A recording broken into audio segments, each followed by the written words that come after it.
And we are on to our final subject, the Street Fighter movie that's in the works. Now, honestly, when I heard this, I had a bit more hope for it. I had a bit more hope. And this is why. I watched the 1994 film. As a kid, I did like it. I didn't know no better.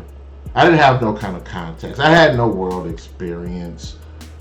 But, watching it later as you grow up, you're like, okay, this is just a bad movie. The casting isn't good.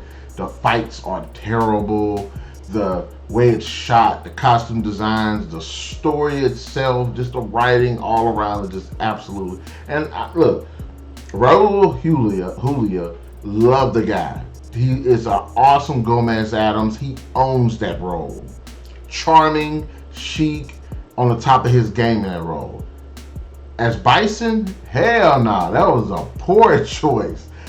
The Street Fighter movie is what I guess you would say, what you call is diversity and inclusion, because they had a Spanish guy play this Asian villain and a French guy played this American soldier, and just ugh. But anyways, although Ming-Na win, looked good as Chun-Li, she just didn't do crap. But anyways, so this now video game movies that consist of fighting games are a bit different in terms of being when they're developed, because you have to do two things in a video game. No, three things in a movie that's based on a fighting game. You have to introduce the characters and provide quality to the characters. You have to have a story, an interesting story. It can't just be all fights, and the fights themselves have to be exceptionally well done. And I think fighting movies, above all, most of these other video game movies, suffers because it's hard to get a good balance of those. Look at the Mortal Kombat films that came out in the 90s. I know people like the first film more than the second film, but that film's bad too.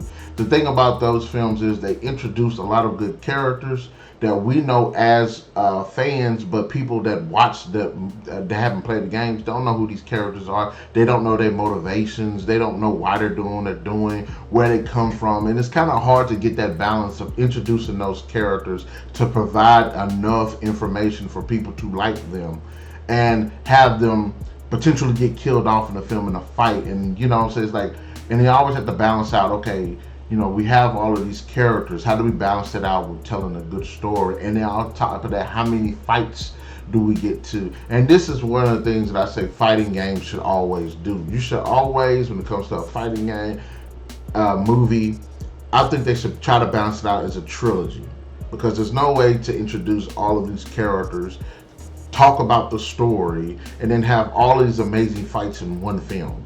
It's hard. There is not one fighting game movie that I have seen where they're able to balance out all of this. I like the Dead or Alive movie.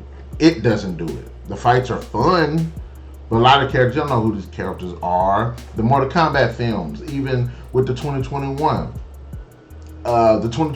did a better job of actually, well, the original film did a good job of introducing the hero characters.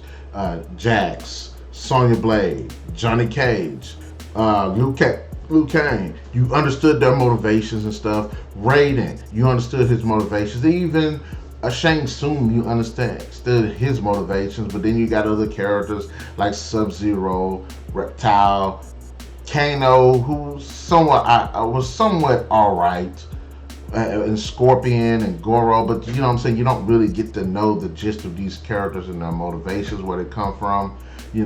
They say Outworld, and do people that don't play Mortal Kombat know what Outworld is? You know what I'm saying?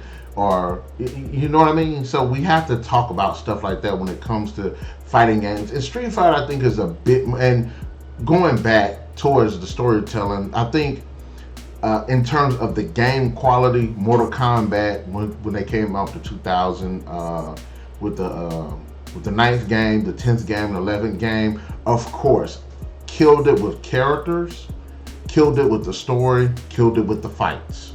They were able to actually balance all three of them out. So, and it's interesting because again, you don't have the 7 8 hours that you have in the game to do all of this stuff in a movie, but you want to show in like less than 2 hours possibly.